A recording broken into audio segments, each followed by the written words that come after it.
നിങ്ങളിപ്പോൾ നോക്കിയാലും BPL mobile ആരാണ് ലോഞ്ച് ചെയ്ത്? രാജീവ് ചന്ദ്രശേഖറാണ്. അദ്ദേഹത്തിൻ്റെ ഭാര്യയുടെ അച്ഛൻ്റെ കമ്പനിയാണിത്. ആ വിവാഹത്തോടു കൂടിയാണ് അദ്ദേഹം ഈ കമ്പനിയിലേക്ക് വരുന്നത്. ഇതെല്ലാം ഉണ്ട്. നമ്പ്യാരുടെയാണ്. നമുക്കറിയാവുന്ന ആളാണ്. കേരളത്തിന് അഭിമാനിക്കാവുന്ന ഒരു പേര് കൂടിയാണ് അദ്ദേഹത്തിൻ്റെ അമ്മായിയച്ഛൻ. അപ്പോൾ ഇത് മനസ്സിലാകുന്നില്ല. ഇനിയിപ്പോൾ ടെക്നിക്കലി ഇനിയിപ്പോൾ ഇതുമല്ലേ?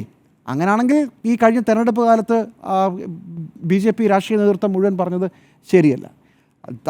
താങ്കളല്ല BPLുമായി ഒരു ബന്ധവുമില്ല എന്നാണ് പറയുന്നത്.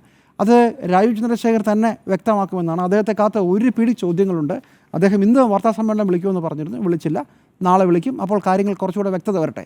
പക്ഷേ ഇതിനകത്തൊരു പ്രശ്നം, കൃഷിഭൂമി ഏറ്റെടുക്കുക, അത് ഒരാൾക്ക് പൊസഷൻ കൊടുക്കുക, പിന്നീട് അദ്ദേഹത്തിന് അത് മോഡ്ഗേജിന് അനുമതി കൊടുക്കുക, പിന്നീട് അദ്ദേഹത്തിന് അതിൻ്റെ ഉടമസ്ഥാവകാശം കൊടുക്കുക.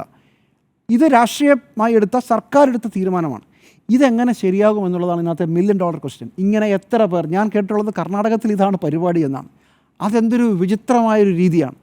കാർഷിക ഭൂമി 1,50,000 ഏക്കർ കാർഷിക ഭൂമി ഇങ്ങനെ പല കൈ മറിയുന്ന ഒരു രീതി കേരളം എന്തായാലും അനുവദിക്കാൻ സാധ്യതയില്ല. കേരളത്തിൽ അങ്ങനെ ഒരു പരിപാടിയില്ല. കേരളത്തിൻ്റെ രീതി അതല്ല. കേരളത്തിൽ ഓരോ ഇഞ്ച് ഭൂമിക്കും കണക്ക് പറയുന്ന, തിരിച്ചു പിടിക്കാൻ പറ്റുമെങ്കിൽ തിരിച്ചു പിടിക്കുന്ന രാഷ്ട്രീയ നേതൃത്വമാണുള്ളത്.